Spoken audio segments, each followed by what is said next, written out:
Oh, okay, so I'm back with another Star Wars, sort of rant slash review, I guess you'd call it. For this time, it's Return of the Jedi. I'm talking about. The last couple of weeks, I've been lucky enough to be able to watch both Empire Strikes Back and also the original Star Wars at the cinema again, and so just giving my thoughts on these movies again after all this time.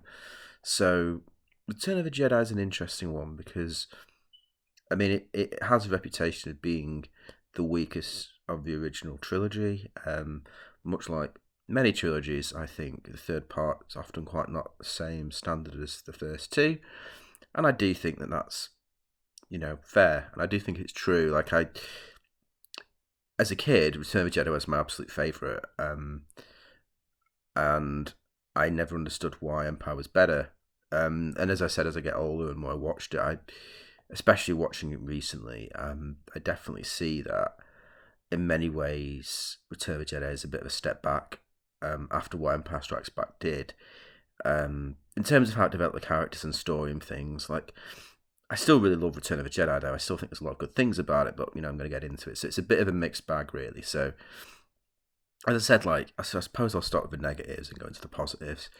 And the additions they made to it, of course, like they made extra changes, like they did with the others, and these are some also a mixed bag, a bit like the first Star Wars film that they did, where some of the additions I like, but a specific one I really don't like, and I think it doesn't really ruin the film because it's only a scene they've added that's like a minute long, but it's not a good addition, if you know what I mean. And whenever I watch the movie at home, I always skip a particular scene because I just don't like it. Um, but yeah, I mean, before we get into sort of the negatives of it, I would say is that in many ways the characters regress a bit in this one. Like C3PO and R2D2 were fine, but again, they're just the same as they were in the first one, really. Like it starts with them kind of going through the desert talking, very similar to the first Star Wars, and I think that's probably intentional because obviously Empire Strikes Back was quite a lot darker, and the good thing about this one, I suppose, is that emotionally it's very satisfying. I think that's what I would say, and I think that's the case of a lot of trilogies, even if the third part doesn't work completely and has some issues with it. Usually, emotionally, I find it can often be the best of the three because it's paying off. If it's a good trilogy, it's paying off all those relationships and storylines that have been built up over the previous two movies. And so that's why I do often like a third part, just because I'm a sort of person where I like to see things concluded and finished. So even if the third movie is maybe not perfect, I will still enjoy watching it because it has that conclusion aspect to it. And I think this is the case with something like Godfather Part 3. I think it's the case with, personally, Back to the Future Part 3 as well. Like, a lot of people love that more than 2, but I personally don't. I think it's the same as the other trilogies. It's not quite up to the same standard as the first two, but there also it has some really good emotional payoff moments in it, which make it worth it. Um, but yeah, like this, the first bit in Jabba's Palace is actually great. It's really good in general. Um, and I think what really helps Return of the Jedi, I suppose, the best thing I can say for it is the direction on the actual film does feel flat. Seems to be sort of flatter than, I would say, Empire and Star Wars. Like there's something about Empire and Star Wars that just felt a bit more cinematic. But what it has got going in its favour is the production design and the set design. Obviously, you can tell again they had an increased budget, probably even more than what they had for the previous two, because it does look really good, and I think it gets away with a lot because of how excellent all the sets look. Like the Jabba's palace stuff still looks really good. The Emperor's throne room looks really good. So the film still feels grand and epic because it's got exceptionally good set design, and that really helps the bland direction kind of not be a problem. But I was thinking, like, if it didn't look that good, you would just sort of feel it's like a TV movie, but it doesn't feel like a TV movie because of just how impressive everything is on the screen. And I still think after all these years, it still looks really impressive. The amount of practical things happening, going on in there. So particularly like Jabba's Palace, which is really cool with all the puppets and stuff like that. I love the old Jabba the Hutt that's like obviously the puppet one, glad they've not like tried to CG that or change that. But yeah, bit of Jabba's past is very good. And again, it sets up things well, bringing all the characters in, and it's a nice continuation from Empire Strikes Back. Like I say, it really does pick up pretty well. Bringing back Han Solo again was great. It's great to have him back, but he does feel, in some ways, not in all ways, but in some ways, he feels like he's a bit more like he was in the first movie. Like he's there, he's doing his thing, but he doesn't really have much to do. Like apart from he helps out in the action scenes and stuff, and he's good. And the little bits you have, again, Harrison Ford really makes it work. But I feel like they could have done a bit more with him, if I'm honest. After the great character development he had in Empire, it feels like he didn't really have anything to do in this one. And it's a bit noticeable that he takes a back seat. But I think that similar with Leia, like she has a couple of cool moments, but she takes a back seat. But I suppose the real good thing about Return of the Jedi, whereas I would have said that Empire Strikes Back was Han Solo's film, I think this one is Luke's film, and I think all the scenes with Luke and how excellent Luke is as a character in this one really saves the day, because obviously he's the main character and it's all been about him. So his story concludes extremely well. He has a lot of really cool scenes, and he's much more controlled. He's much more like with it in this one. Like after him sort of screwing up in Empire and being a sort of whiny kid in the first Star Wars for most of it, he really has come into his own in this one. And the interesting thing as well is, even though he has come into his own a bit more, he's a bit more controlled, he knows a bit more what he's doing, but there's still an aspect of him winging it a bit. Like he's going into Jabba's past saying he's a Jedi Knight, but we know later he's not a Jedi Knight yet. He's kind of using that as a front to try and do what he's trying to do, and he's being very convincing with it. But internally, I think we as an audience know he's not quite there yet. And that's what makes it quite interesting, because when he comes up against Vader at the end, you still feel like, okay, he seems to have improved, he seems to have learned a bit from Empire, but could he really do this? It still feels, going into the end of it, that he's not equipped to deal with taking on both Vader and the Emperor. And it still feels like he could fail. Like, even though I've watched the movie thousands of times, when you're watching it in the cinema again, when I watched it, I try and look through the lens of like if I'd never seen it before. And I do feel going to the third act, particularly the third act, it's very strong, that he could have turned or he could have not succeeded, because he's not, yet able to do these things. And the thing as well is all his support structure has sort of disappeared by this point. So in the first Star Wars, he's relying heavily on Ben Kenobi to sort of help guide him, and then Empire Strikes Back is relying on Yoda. And again, after Yoda sort of passes away, a really brilliant emotional scene. I still love that last scene with Yoda. I think it's excellent. And then we have him sort of having to essentially go it alone. Obviously, a little tiny bit of Ben Kenobi is a Force ghost, but that's it. So he's very much having to step up and just do it now, and he doesn't have anyone to sort of rely on. He has to just do it himself, and I like that. So yeah, Luke's scenes are brilliant, and they elevate it substantially, to be honest, because in other places the film is a bit lacking.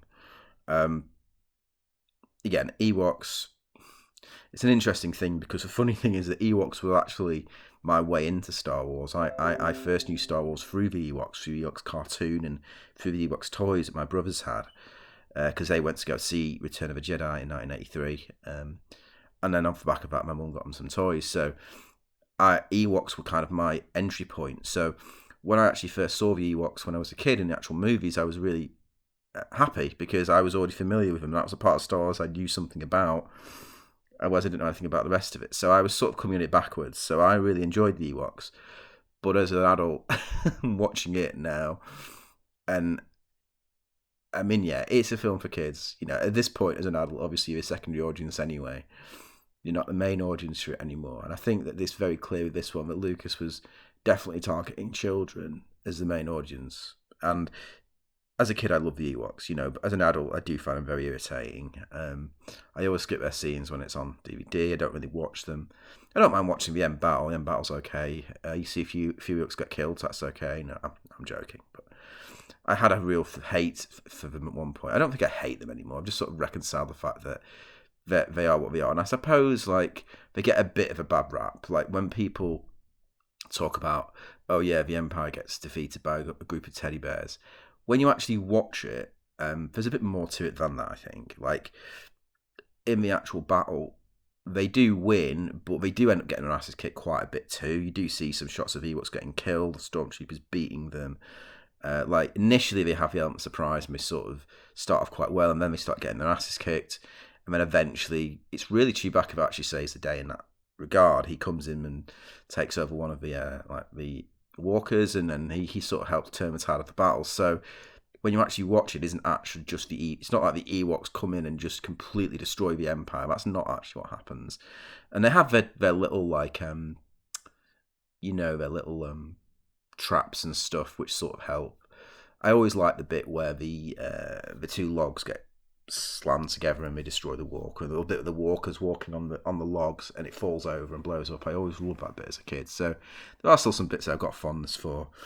So it does kind of work, and I guess the idea was, it was an analogy to Vietnam, believe it or not. So it was sort of like the Ewoks were like the equivalent of the Viet Cong, and that was why George Lucas had to have the Ewoks, because he wanted sort of the Empire to be brought down by people who had no technology, to make the point that you don't need to more technologically advanced people don't always win. And in fact, that was exactly what happened with the Roman Empire, and that was what the Empire was meant to be. I'm getting off topic. I'm not going to go into all that whole thing. I'll do it another video. But yeah, so Ewoks, still not my favourite part of it, but I can put up with them. It's fine. The rest of the stuff is pretty good. But it's also a weirdly structured film. Like, it's kind of got 2 acts to it, in a way. Like, it hasn't really got a third act. The first act being sort of up to Jabba's palace. The second act then leading towards what's essentially the third act. So the second act is kind of weak in this movie. It's kind of like, it's great. The Jabba's palace bit's brilliant, and it's great to finally see the heroes get a win for once after they lost continually throughout Empire Strikes Back.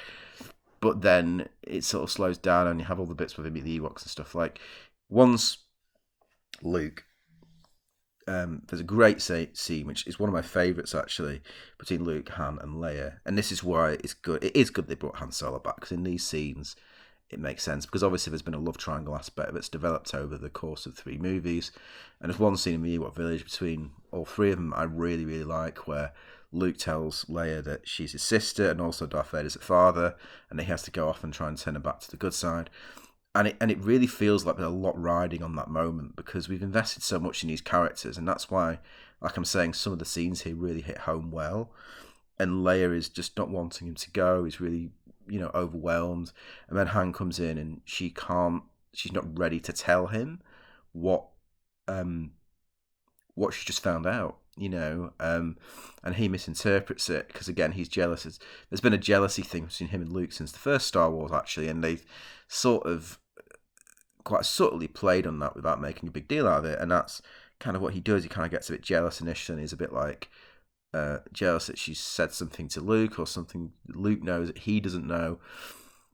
But it's a nice scene, because he sort of gets angry with her, and then just sort of like, and then he turns around and he says, I'm sorry, and then she just wants him to hug her. And I think it's really lovely how it shows all 3 characters how far they've come, where they are. Like, Leia is now emotionally attached to Han Solo, but also emotionally attached to Luke, not knowing what's going on. She's not as confident she once was and everything.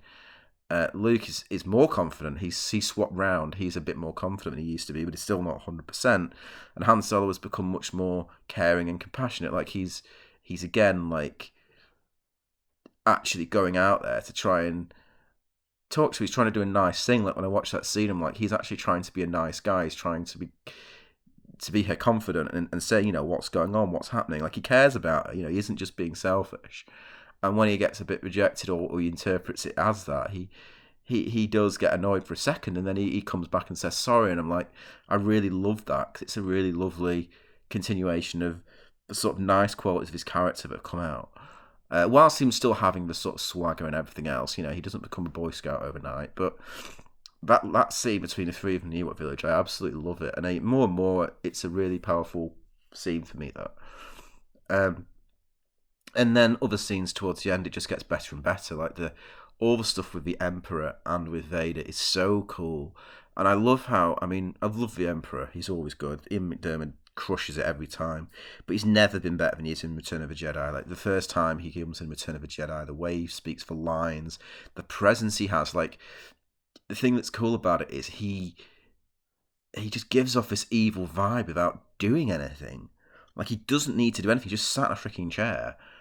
But the way he says the lines, the presence, the voice, the things he has to say to Luke, it's like the exact opposite of what we had with Yoda, which is these really horrible, evil teachings, dark side teachings. And it's very, very effective. Like the way he's talking, and when he's talking, he's sort of unraveling all the things that Luke's been trying to do, all the things the Rebellion's been trying to do over the last two movies. And it really does feel like at a certain point, the Rebellion are completely screwed now. Like there's nothing they can do. And you feel the hopelessness with Luke as well. Like he's trying to be strong, but you do see him start to succumb to the dark side. You do see him start to kind of begin to lose it and go, oh shit, what am I going to do? And as an audience, you're like, what is he going to do? Because it does seem at one point like everything is fucked. And it just comes from what the Emperor says to him. And I think that's why when the Emperor finally let go with that like lightning, it was such a shock, because up until that point, he hasn't actually done anything really to show his power. And again, it was less is more. Like he's not like using lightning every 2 seconds. He's not using his Sith powers all the time. He's just sat in a chair, but he commands so much just by doing that. And those scenes again are really excellent. That you essentially just have three characters in a room talking. I mean, there's a lightsaber fight going on too, but still, the scenes of Vader and the Emperor and Luke, that whole way it concludes, I absolutely love it. And that's why the Ewok battle doesn't bother me so much, because really it's not really reliant on that. Really what I'm really invested in is that, because that's Luke's story. And that doesn't really have any bearing on what the Ewoks do. Like I said this to my friend, like if, for example, it had built up to Luke and Vader and the Emperor having this confrontation, and films do this a lot these days, where it's building up to something, and then the Ewoks had somehow managed to win, and the Death Star blown up, and the Emperor just died on the Death Star, and Luke and Vader were just back on Endor, and Death Star blew up, and they'd be like, oh, okay. That would have been disappointing, because Ewok's story would directly have impacted the interesting story that I was invested in, and then I wouldn't have got a resolution for that. And a lot of the time that does happen in more modern films, where it's leading up to something, builds up to something, and then you just don't get it, or it subverts it, it does something else, and it's just like, oh, okay, but like pay off what you were actually setting up, because yes, you might have come up with a cool twist, but actually the cool twist has just now ruined like what you were building up to, because now you've got nothing to build from and you're having to do something from scratch. So I like that they didn't, for me, the Ewoks didn't overpower the movie. The battle on Endor was pretty good. The space battle is also very impressive too. I do like the space battle in Return of the Jedi. But again, I think it suffers a bit. I think this is the first movie that suffers a little bit, in a small way, from the way they start to intercut the action. Because I like this is why I still prefer the Death Star assault in the first Star Wars, because there's nothing intercutting that. It's just that scene and that sequence, and it's very intense. And with this, it's like the space battle is cool, but you're sort of cutting forwards and backwards from it. There's not so much of it, and it sort of dilutes the power of it a little bit. And this got to a real big problem with Phantom Menace, where at the end of Phantom Menace, you had like 4 different action scenes going on at the same time, and it was just too much.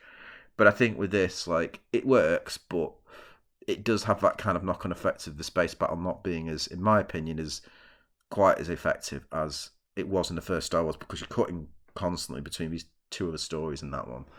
But yeah, it's still pretty cool. Lando Calrissian comes into his own at the end, and he becomes this really cool hero. So Lando is great in this one. I love Lando.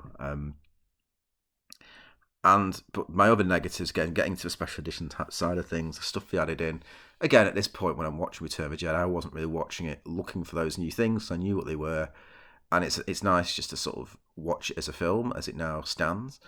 But the dance number they added in, the stupid dance number they added into Jabba's palace, just can't stand it. I think it's so bad, and it just completely ruins the tone of Jabba's palace. Like, I don't know what, I don't know why Lucas thought that was a good addition. Like, surely, like, it's really obvious when you're watching the film, but Jabba's palace is a scary place. Like, when they first go in there, like, 3PO is a coward, but it is creepy. There's like Gamorrean guards in there. It's gloomy. It's dark. There's all these weird creatures and stuff in there.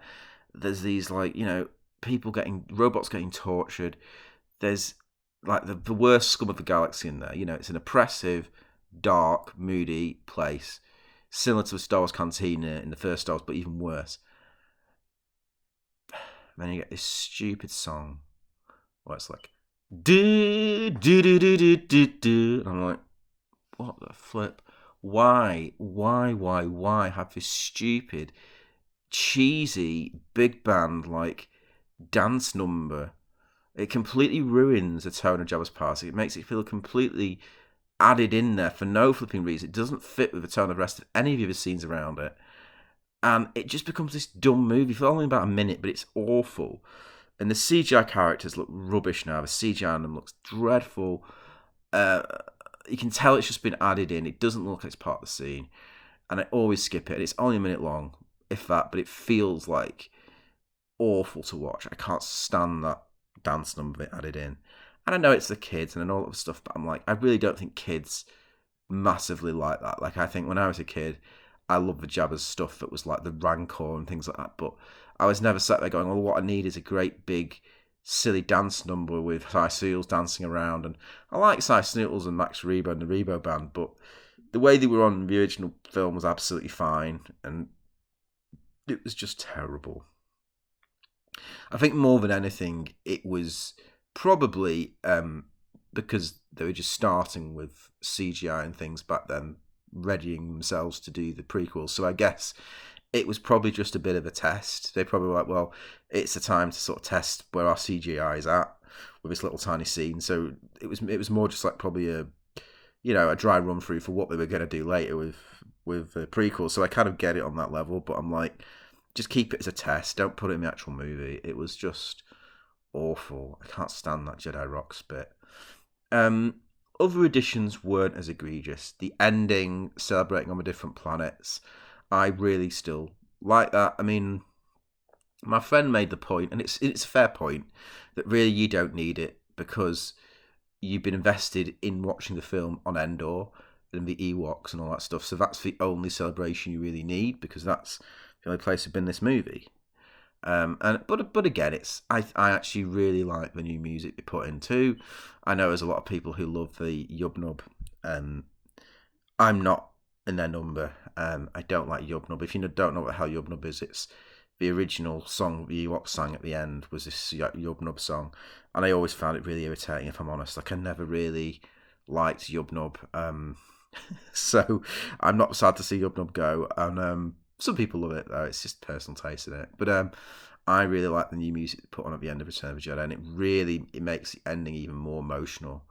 And I like them celebrating on the different planets personally because I remember the first time, because up until this point in the original trilogy, you'd never seen Coruscant, which features heavily in the prequels and is actually the birth home of the Empire, like when you actually get into it.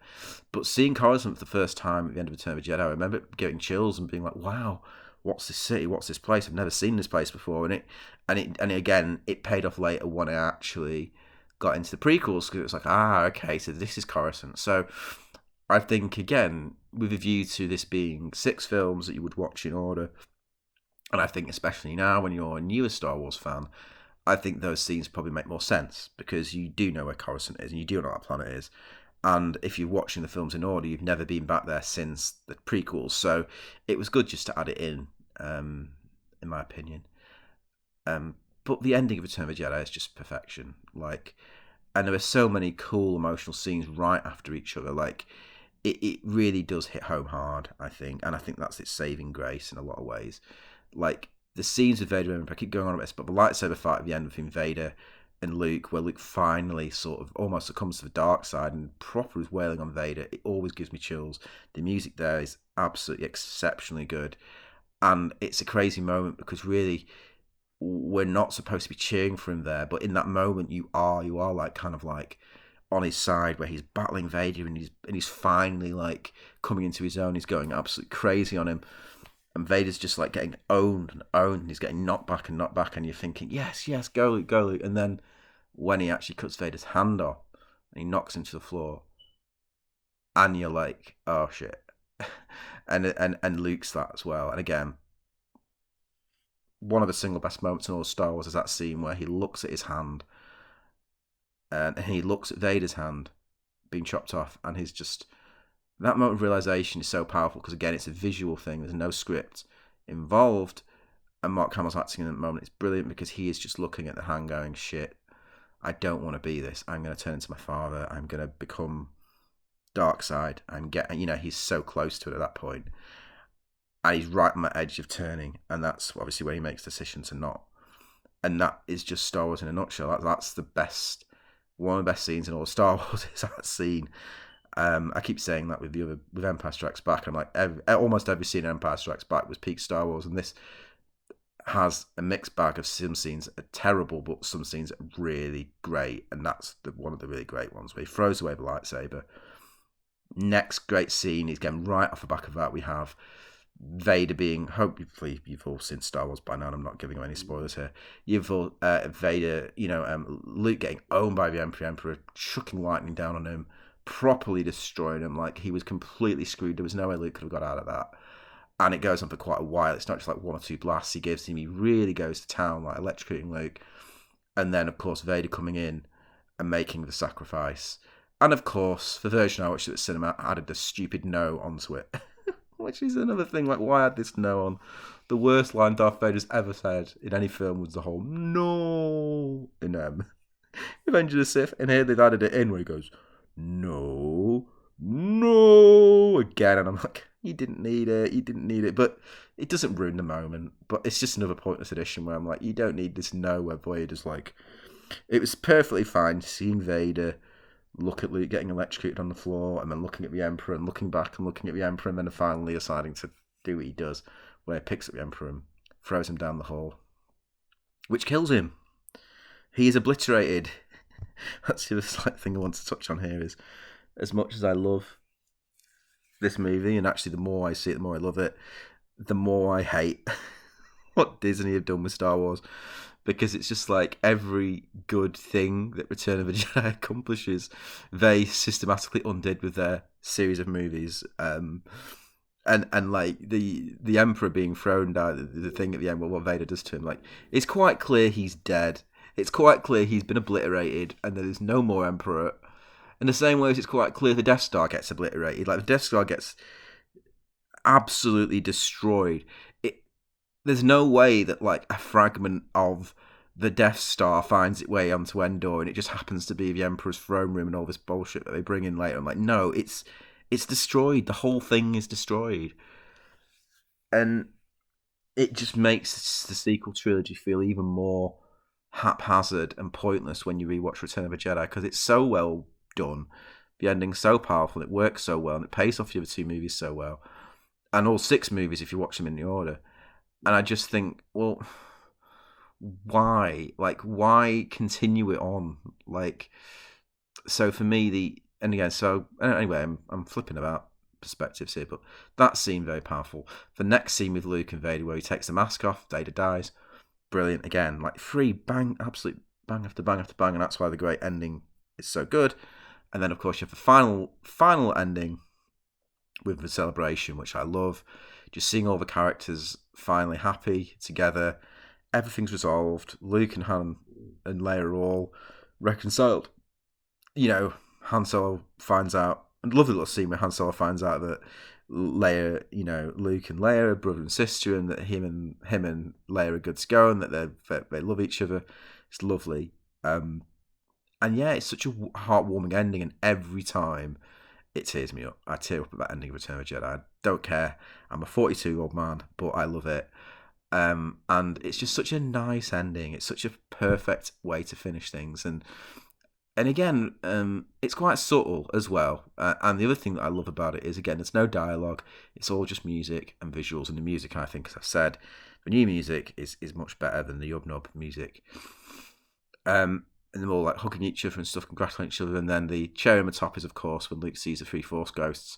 And of course, they changed one of the Force ghosts to Hayden Christensen, which at the time a lot of fans hated. But I think the older Star Wars fans hated it. But I think thinking about now the place that Hayden Christensen now occupies in the Star Wars fandom, which is a much more beloved place. Like, people now who have grown up with the prequels actually love Hayden Christensen, and they really like it. Like, he's been showing up in some Star Wars content recently, and he's always getting a good reception. So I actually think that for Star Wars what it is now, it's a good thing to have Hayden in there.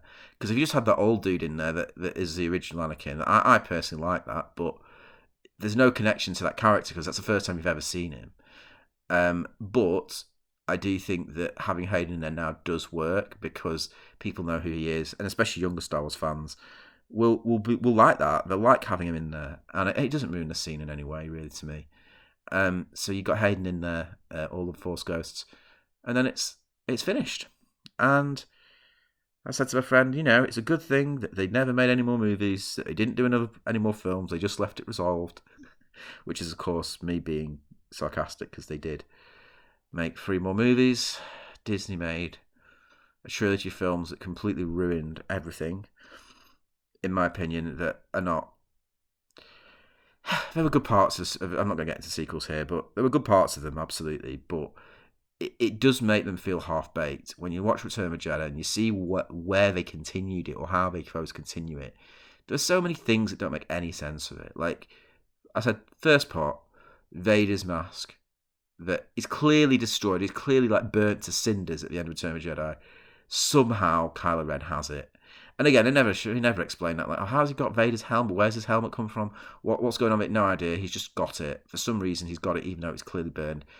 So many bits that just didn't carry on well. Like, look where Luke is at the end of this film. Look where Han and Leia are at the end of the film. And then it's like, in the next one, it's like, oh, Han and Leia aren't in love anymore. Luke's become an absolute failure. He didn't do anything with the Jedi. He completely failed at restarting the Jedi. He just created the First Order. He created a bigger problem all over again. I was just like, why do this with these great characters? Like, when like Yoda's saying to him, pass on your teaching, pass on what you've learned, you're the last of the Jedi and all that, I'm like, it just makes more sense to leave it there and go, I'm gonna ignore 7, 8, and 9 and just go, this is it. This is the ending.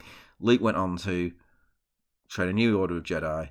Han and Leia fell in love, had loads of children, whatever. And the Empire sort of went away. Like, yeah, okay, there were probably remnants of it, blah blah blah, but essentially that's the end. A bit like end of Lord of the Rings. Like, yes, you can assume that at some point evil came back, but for the purpose of the story, we'll just say this is the end of it. I that's how I view it now. I can't acknowledge the 7, 8, and 9 as part of the actual Star Wars story. They're sort of like cool what if scenarios, and in some cases not even cool what if scenarios, some cases really dumb what if scenarios, but at its best, sequel trilogy is high budget fan fiction for me. And at its worst, it's just absolutely dreadful. So yes, Return of the Jedi, excellent overall, but with those, some scenes not being great. So it's very much a mixed bag, but overall far more good stuff than bad stuff. And I still enjoyed it and finished it feeling hopeful and positive, which is what Star Wars should make you feel, in my opinion. That's what it was designed for. And again, it's the other thing that's interesting, I think, which is the one last thing I'll say before I stop talking about this, is that each Star Wars movie is doing something different.